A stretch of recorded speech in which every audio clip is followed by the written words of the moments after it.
Assalamualaikum warahmatullahi wabarakatuh, sobat pejuang rupiah, pejuang dolar. Jangan mencari uang, karena uang tidak dibawa mati. Tapi hidup yang tidak memiliki uang terasa mau mati. Ya bagaimana tidak, sobat? Kita bayangkan kita berada di sebuah tempat, di kota-kota besar misalnya. Kita mau kencing saja bayar, mau berak bayar. Ya mungkin kedepannya mau kentut bayar itu. Nah soalnya adalah kita mau kencing dan kita tidak memiliki uang untuk membayar. Kita terpaksa menahan kencing. Keseringan menahan kencing, konsekuensi medisnya adalah infeksi saluran kemih. Nah bahkan lebih sering kita menahan kencing, kita bahkan akan mengidap penyakit batu ginjal. Nah kalau sudah ada penyakit dalam diri kita artinya kita sakit. Maka kita pasti suatu hari nanti dibawa ke rumah sakit. Sampai di rumah sakit, kalau Anda tidak punya uang juga, pasti Anda tidak akan dirawat dengan baik. Ya, walaupun Anda banyak ada bawa kartu BPJS dan sebagainya, ya Anda tidak akan diprioritaskan. Begitulah uang. Itu baru satu contoh, yaitu tentang kencing. Nah, bagaimana kalau kita bayangkan kita makan, ya kan, yang harganya sampai puluhan, ribuan, bahkan ratusan. Minum, ya kan. Kan makan misalnya, makan ya. Kalau makan saja ya kan mungkin ada yang 5 ribuan, 10 ribuan. Tapi kalau ditambah enak, ya kan, makanan enak, nah, pasti ada itu, ada 20, 30, ratusan. Nah kalau ditambah lagi makanan enak sekali dan bergizi, pasti lebih tinggi lagi. Gitu. Ini semua punya harga. Dan kalau kita tidak punya uang untuk membelinya, terpaksa kita lapar, terpaksa kita menahan rasa lapar. Nah, menahan rasa lapar, kemudian nantinya ya mati kelaparan. Nah, pertanyaan kita adalah, mengapa uang ini begitu penting? Apa sih esensinya? Dan mengapa orang-orang menganggap bahwa uang adalah agama baru di zaman modern kita sekarang ini? Itu yang coba kita diskusikan, sobat pejuang rupiah. Hal pertama yang saya ingin sampaikan adalah bagaimana pandangan para. Salah satu contoh adalah Anthony Samson menyatakan bahwa uang sebagai agama baru di era modern. Nah, berbeda dengan Samson, Adam Smith, yang mungkin kaum akademisi sudah tidak asing lagi dengan nama itu. Beliau adalah bapak ekonomi di era modern. Beliau menyatakan bahwa bahkan perbedaan antara hewan, dalam tanda kutip hewan itu adalah binatang, dengan manusia itu adalah uang. Mengapa? Itu bisa kita lihat pada pandangan Duncan. Mengapa demikian? Ya, Duncan menyatakan begini. Barang siapa yang memiliki 1 sen, ya, maka dia akan berdaulat sebanyak atau sebesar 1 sen kepada semua manusia. Artinya betapa nilai uang itu lebih tinggi dibandingkan manusia. Artinya kalau saya misalnya memiliki uang 1.000, saya bisa membeli kemanusiaan si penjaga toilet ini. Karena ketika saya tidak memiliki uang 1.000 untuk membayar supaya saya kencing, hanya kencing, tidak ada kemanusiaannya. Karena tidak ada uang. Artinya lebih tinggi nilai uang daripada kemanusiaan. Padahal seperti di awal saya jelaskan tadi, kita bayangkan kita berada di kota besar. Kita tidak punya kenalan siapa-siapa. Kita terpaksa menahan kencing. Itulah mengapa Duncan menyatakan betapa uang ini menguasai kita. Lebih tegas lagi dari Duncan ini. Misalnya Karl Marx. Karl Marx itu menyatakan, tahu kan Karl Marx ini adalah ya bapaknya komunis. Karl Marx menyatakan misteri uang itu ada pada pakaian. Di mana Anda ketika berpakaian yang rapi, yang harganya mahal, ya kan, nilainya besar, maka disitulah pembeda kelas dan kekuasaan. Perbedaan kelas. Nah, akhirnya kalau berdasarkan para filsuf tadi, ya dari Anthony Samson, Adam Smith, Karl Marx, bahkan Karl Marx ini didukung oleh Karl Carlile menyatakan seperti itu juga. Kita lihat pandangan Harari dalam buku yang berjudul Money. Kata beliau, uang merupakan puncak dari toleransi manusia. Uang lebih berpikiran, terbuka dari bahasa hukum negara, norma budaya, keyakinan, dan kebiasaan-kebiasaan.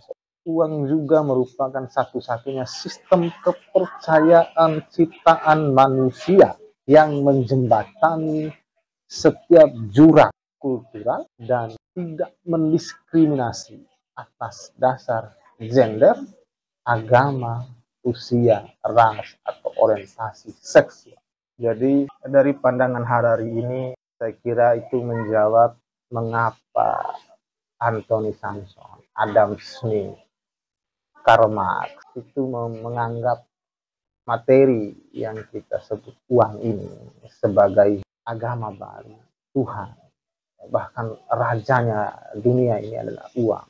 Karena satu hal yang menarik tadi adalah uang adalah jembatan. Dia tidak mengenal kultur, dia tidak mengenal agama, ras, tapi dia akan mempertemukan semua misalkan dengan uang.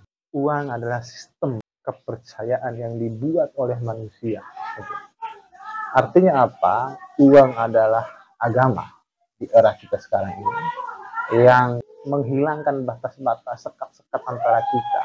Ya, orang yang saling mencintai misalnya, dia akan tetap saling mencintai ketika dia selalu diberikan uang misalnya gitu. Atau orang yang dicintai ini orang kaya.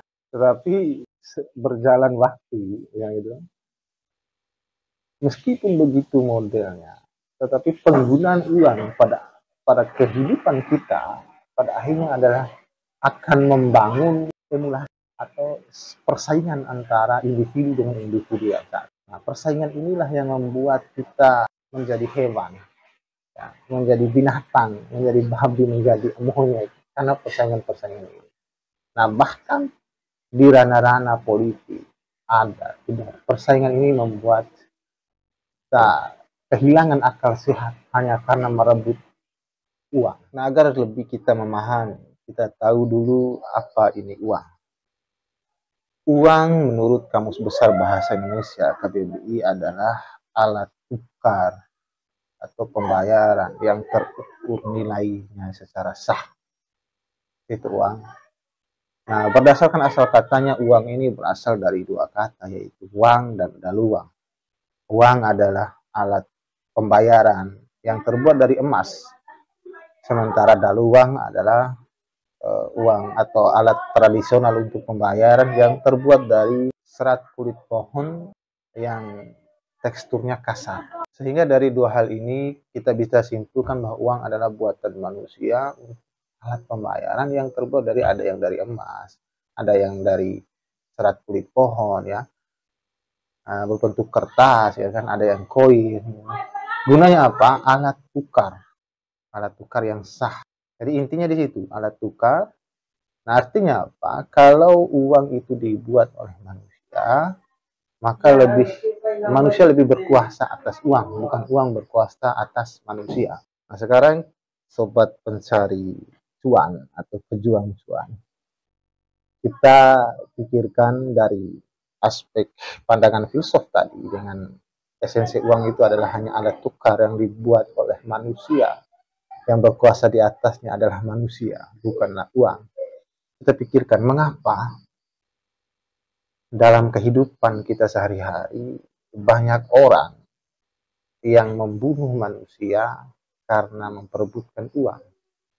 Banyak orang yang tidak mau merawat manusia dan bahkan mencaci maki, mencemooh manusia, saudara sesama manusianya, itu karena persaingan-persaingan untuk mendapatkan uang. Bahkan ada yang menjual harga dirinya untuk mendapatkan uang. Mengapa demikian? Mengapa uang adalah raja? Mengapa uang adalah agama? Mengapa uang adalah Tuhan? Agama, ya kan, adalah mediasi untuk mencapai tujuan hidup manusia. Nah, jika tujuan hidup manusia adalah Tuhan, maka uang telah menjadi kalkulasi untuk mencapai tujuan. Ya, bayangkan, kita ada uang banyak, kita sedekahkan pada anak yatim piatu. Artinya uang menjadi alat moral kita, ya kan, supaya kita memberikan bantuan kepada orang lain dengan uang. Tapi soalnya adalah mengapa dia menjadi sangat berarti di dalam diri kita secara pribadi. Jadi khususan kita pada kesempatan ini adalah bagaimana diri kita dan bagaimana perspektif daripada kita tentang uang. Sederhananya pada logika pertama tadi, uang adalah alat tukar.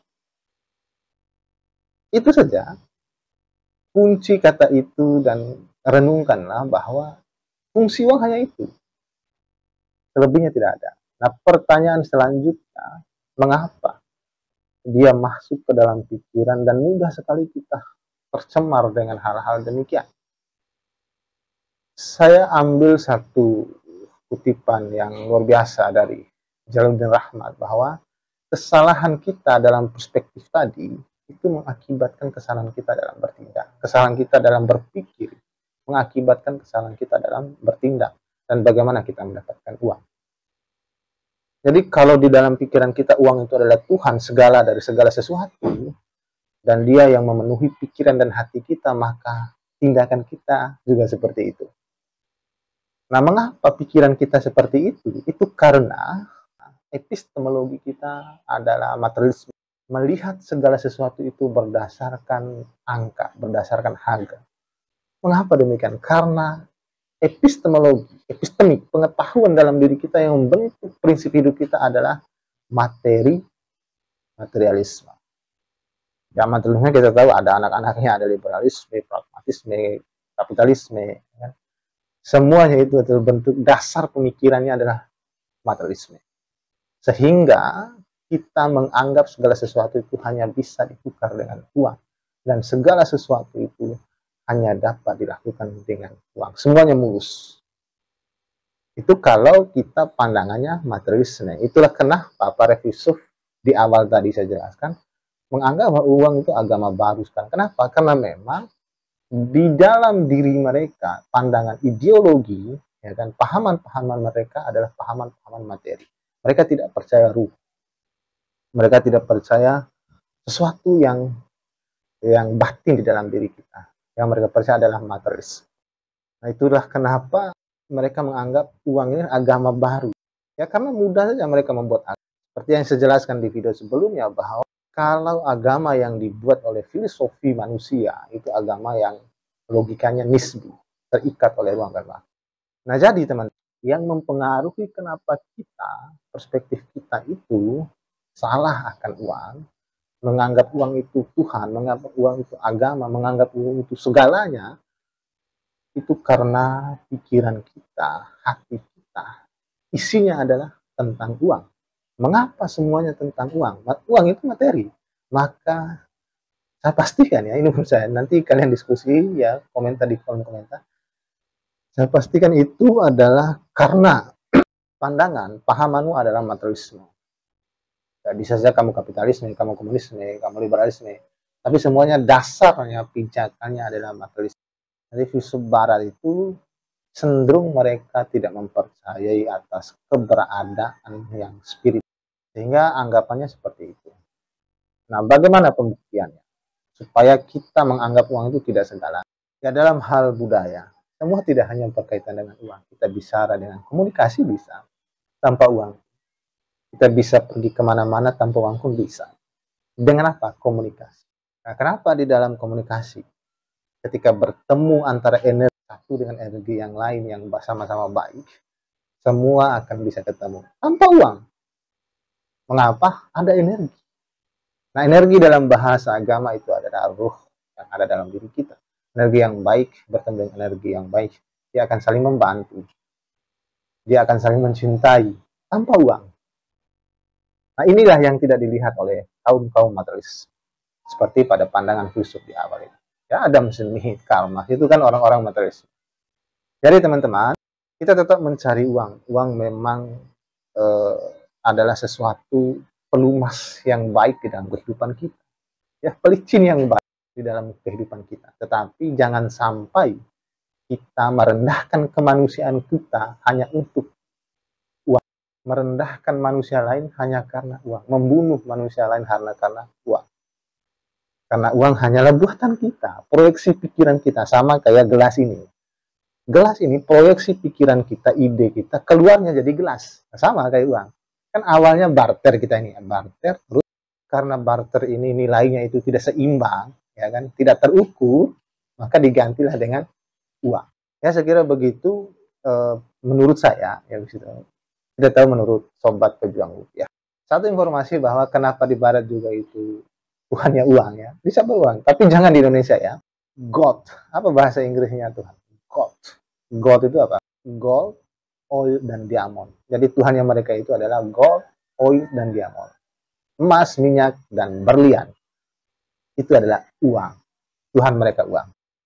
Saya Zakaria, izin pamit. Billahi taufiq wal hidayah. Wassalamualaikum warahmatullahi wabarakatuh.